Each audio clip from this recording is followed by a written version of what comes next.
Silent battlefields, where historic photos whisper the untold stories of war and human memory. Du meine Arbeit für richtig hältst, ob du glaubst, dass ich fleißig gewesen bin, dass ich gearbeitet habe, dass ich mich in diesen Jahren für dich eingesetzt habe.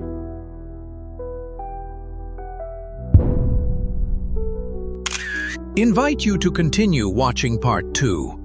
The moral shock to the Imperial Japanese Navy was even more haunting than the ships torn apart at sea. As the news of the convoy being blown to pieces spread, the officers who had previously despised American firepower were shocked to realize a new nightmare had just appeared. The Americans had unleashed a weapon that made all traditional naval defenses a joke. On the noses of the B-25s, 850 caliber guns blazed like steel monsters, each shot cutting through the air with more power than the firepower of most destroyers.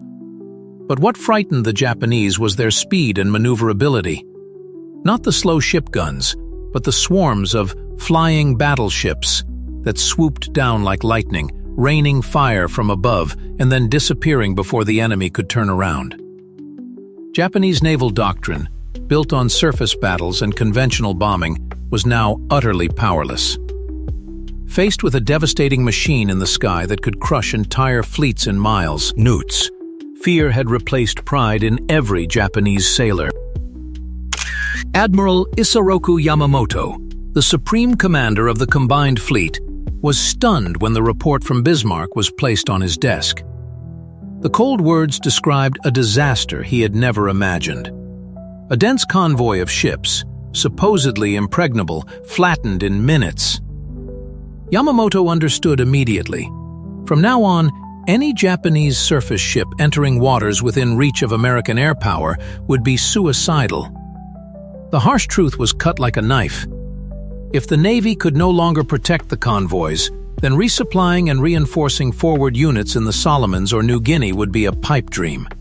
In tense conference rooms, Yamamoto ordered an urgent review of the entire transport and air defense strategy.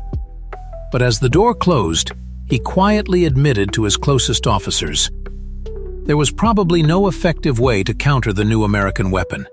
The B-25 Strafer, transformed into a death machine. The American ingenuity in transforming a medium bomber into a flying, fire-soaked monster made Yamamoto realize the Pacific theater would never be the same again. It was more than a battle report. It was the death knell for the last illusions of Japanese maritime superiority. Not from the pages of doctrine, but from the vital needs of war, a new weapon was born. In primitive repair shops in the middle of the battlefield, the Americans transformed the B-25 Mitchell into an unprecedented killing machine. Self-propelled guns, mounted by bold innovation rather than sophisticated materials, proved to be more destructive than specialized attack aircraft. When 8 12.7mm machine guns were stuffed into the nose, the B-25 became a steel monster, a flying sledgehammer that could tear apart a warship with a single rapid-fire volley. And then, that success quickly became the standard. The B-25J version was born with terrible power, up to 18 gun barrels simultaneously spewing fire forward. After the shocking victory at Bismarck Sea, strafers were no longer just weapons. They became a nightmare spreading across the skies of the Southwest Pacific. Wherever Japanese ships dared to weigh anchor, the ghosts of B-25s appeared, like sharp blades plunging straight into the hearts of their opponents. In August 1943, the 345th Bombardment Group, nicknamed Arapachas, was equipped with strafers. With a fierce shark's mouth painted on their prows, they swooped down on coastal shipping around New Guinea, leaving behind only smoldering wrecks and a sea of desperate people. The 38th Bombardment Group also quickly changed, inventing daring new tactics, hitting harbors, sweeping anchorages, even conducting raids in the dark of night, when radar guided them to find their targets in the thick black of the Pacific. And so, Night after night, day after day, the B-25 strafers spread death, turning the battlefield into a fierce drama of fire, steel, and unimaginable creativity in war. By the end of 1943, the entire Pacific seemed to tremble under the shadow of the B-25. Japanese naval officers bitterly admitted, anything larger than a fishing boat, if it dared to move during the day, was tantamount to suicide. The strafers appeared silently, then swooped down like a pack of predators, sinking every ship in a hail of steel bullets and red fire. The result was a disaster for the Japanese supply system. Surface convoys, the backbone of the logistics strategy, were wiped out, forcing the Navy to rely desperately on submarines and destroyers to move supplies at night. But compared to the enormous capacity of the convoys, such efforts were a drop in the ocean. Each forward unit began to suffer from hunger, lack of ammunition and medicine. At Los Negros, where the March 3rd convoy had promised reinforcements, soldiers waited in despair. Supplies never arrived, and by September 1943, they were forced to abandon their base and risk a desperate retreat through dense jungle and rugged mountains. The journey became a nightmare. Disease, hunger, and dead bodies littered the path of death. The Japanese struggled. They launched fighters, set traps in the sky, but to no avail. The B-25 strafers were too fast, too powerful, and each appearance was a maddening storm of steel. In the eyes of the Japanese soldiers, they were more than just planes. They were hanging scythes of death, turning the sea into a giant floating graveyard. Although the Japanese heavy anti-aircraft guns were completely helpless against the treetop dive attacks, they still desperately tried to fight back. Desperate fighter pilots turned their own planes into weapons, flying straight into the B-25s with suicidal intent. But even that sacrifice could not stop the tornado of steel pouring from the sky. Japanese ships continued to burn, each ship turning into a flaming wreck in the middle of the ocean. By mid-1944, the Japanese merchant marine was a shadow of its former self. More than 60% of its tonnage had been wiped out. The cause was not just conventional air raids, but the B-25s, the flying battleships that sowed chaos. They not only sank shipping, but also wiped out Japanese air bases. During the raids on Wewak on August 17th and 21st, 1943, the B-25s swooped down to treetop level, machine guns blazing like a hurricane, tearing apart every Zero still lying motionless on the ground. In just a few hours, more than 170 Japanese aircraft were reduced to burning hunks of steel, and the 4th Air Force was virtually paralyzed. Surviving Japanese pilots later described the scene as a nightmare. B-25s coming in at altitudes where one could see the pilots' faces in the cockpits, their machine guns blowing up everything in their path. Then, bombs ending everything in a sea of fire. And at Biak, in May-June 1944, the same scenario was repeated. The Japanese fleet desperately sent reinforcements. But before them once again was the iron storm called the B-25 Strafer, the weapon that turned the sea into a giant graveyard. On June 8, 1944, the sky over Biak suddenly exploded with the roar of its engines. 10 B-25s from the 17th Reconnaissance Squadron came in, low to the waves like predators. Before the Japanese destroyers could even turn around, the sky ahead was lit up by 8 flamethrowers. Armor-piercing shells pierced the hull of the Harrison, turning it into a burning mass of iron. Immediately after, the bomb missed and penetrated deep into the belly of the ship. The violent explosion ripped it in two, dragging hundreds of sailors down into the sea of fire. That lightning strike not only destroyed a warship, but also broke the will of the Japanese to reinforce. The garrison at Biak was forced to fight back in despair, with no hope of supplies. That was the power of the B-25 Strafer, not only sinking a ship, but paralyzing an entire campaign.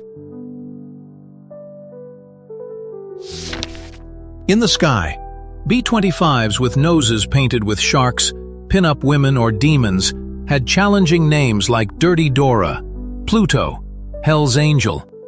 Each was a symbol of death, each crew a collective living on the fragile border between life and death. They knew they were controlling a unique monster, the flying power of a bomber, the firepower surpassing that of a fighter.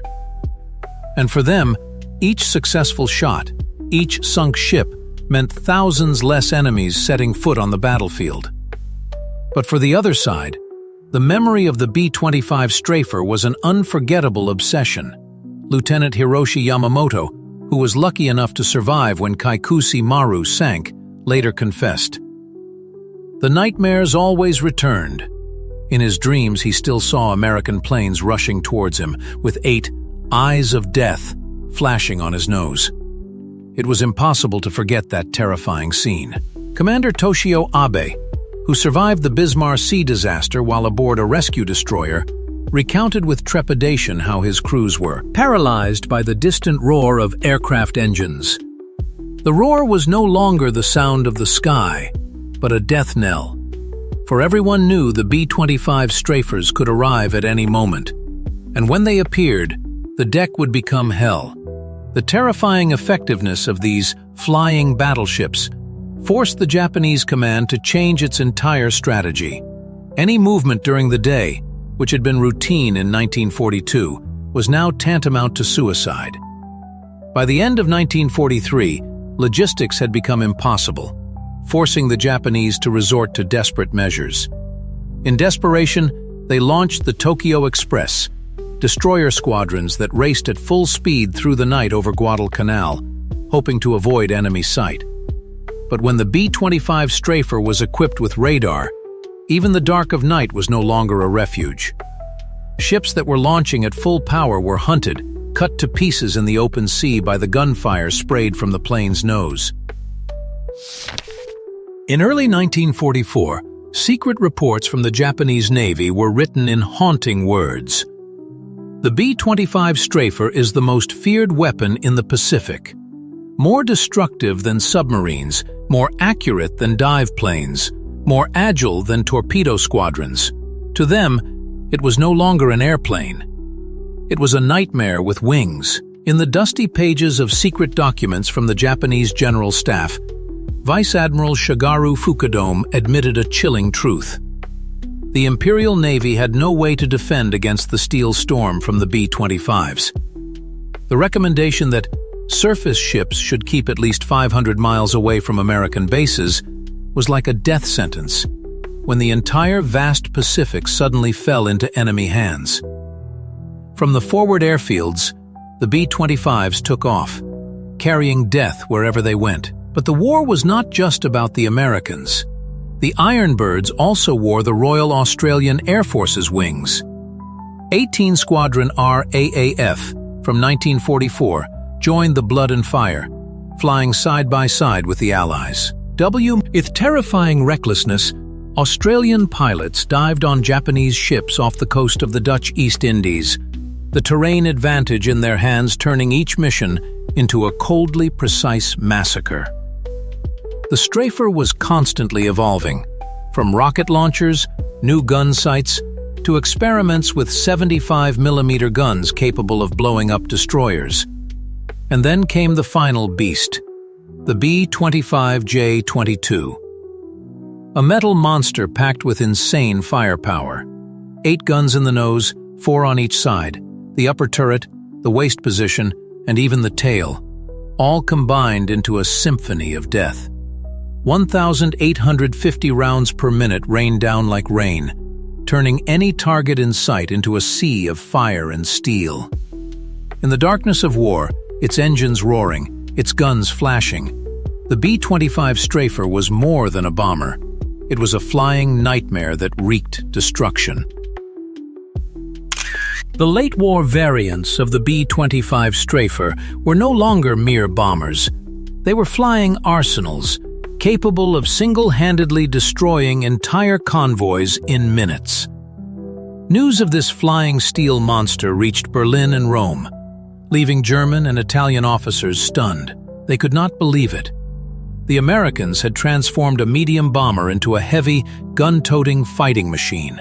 The Germans had experimented with the Junkers Ju-88, which mounted anti-ship guns on the nose. But that firepower could never compare to the 8 flame-breathing machine guns on the nose of the B-25. The Italians relied on the SM-79 for their jump-bombing tactics, but lacked the key weapon: forward bursts of fire to pierce the air defenses, paving the way for the final blow. The Strafer not only caused terror in the Pacific theater, it also cast a long shadow in world military history. From its steel body, a new doctrine was born: to transform bombers into heavy fighters. That idea went straight to Vietnam, with the AC-47 Spooky, then the AC-130 Spectre, flying guns that rained bullets down on the ground. After the war, Japanese historians had to bitterly admit the B-25 Strafer was a tactical breakthrough on par with radar or cryptography. It was not just a killing machine, but also a living testament to the recklessness, creativity, and brutality of modern warfare. Professor Masanori of the Japanese National Defense University wrote bitterly, "The B-25 Strafer not only destroyed our warships, but also tore apart the Japanese naval warfare doctrine. In just a few years, the concept of sea control by surface ships, the pride of the Imperial Navy, went up in smoke. With the ships no longer protected, all plans for concentrated counterattacks were shattered before they could be deployed. Strafer's missions quickly became living legends. The pilots passed the stories down like fire through each generation, etching them into the memory of the war, and among them, Simpson Harbor, Rabaul, November 2nd, 1943, was a nightmare of blood and steel. The C-7 B-25s swooped down at mast height, roaring like wild beasts swooping down. 8 gun barrels rained down bullets, plowing through each ship's hull, tearing apart the wooden and steel decks. Bombs fell. Large ships exploded and sank. In less than 10 minutes, the entire harbor turned into a burning oil cow. Drone flames blazed high. Ammunition depots exploded like thunder. Japanese witnesses recounted, anyone who risked their lives to rescue was immediately swept away by fire, as if the god of death was reigning in the sky. From that moment, Rabaul was no longer a naval base. It was a giant graveyard at sea, marking the absolute victory of the war god's B-25 Strafer. The process of transforming the B-25 from a simple bomber into a bombardier increasingly resembled a secret battlefield weapons factory. By the end of 1943, modification centers along the forward airfields could strip a B-25 bare, add ammunition, strengthen the frame, and mount 8 nose guns in less than a week, transforming a man from civilian to warrior in a matter of days. Mechanics tweaked the feed system to prevent jamming during brutal maneuvers.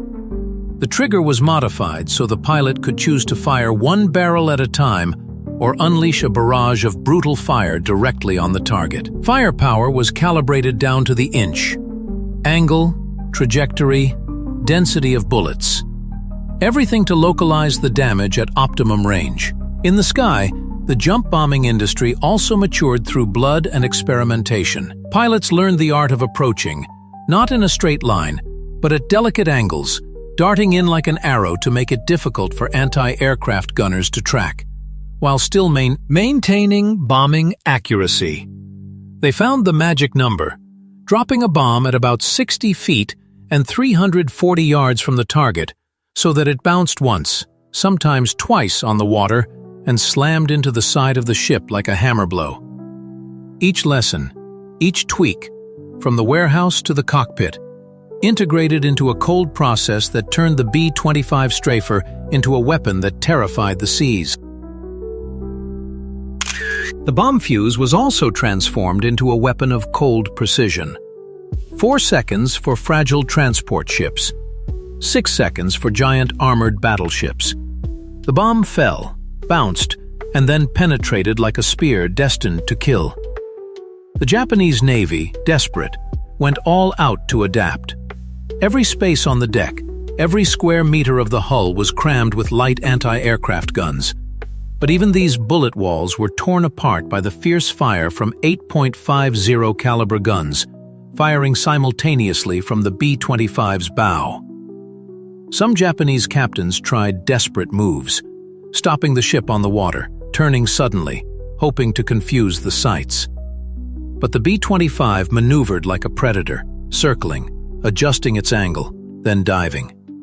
No trick was enough to escape. Even when the Japanese hastily installed radar-guided anti-aircraft guns, the advantage was firmly in the Americans' favor. When the system began to operate, the American Ironbirds no longer came one by one, but in flocks, pouring overwhelming fire into the sea. Behind the scenes, maintenance teams worked silently in harsh conditions. Muddy airfields, primitive tools, and a lack of spare parts. But they kept the metal beasts flying day after day. It was those greasy hands, along with the reckless pilots, that turned the B-25 strafer into an inescapable nightmare in the Pacific sky.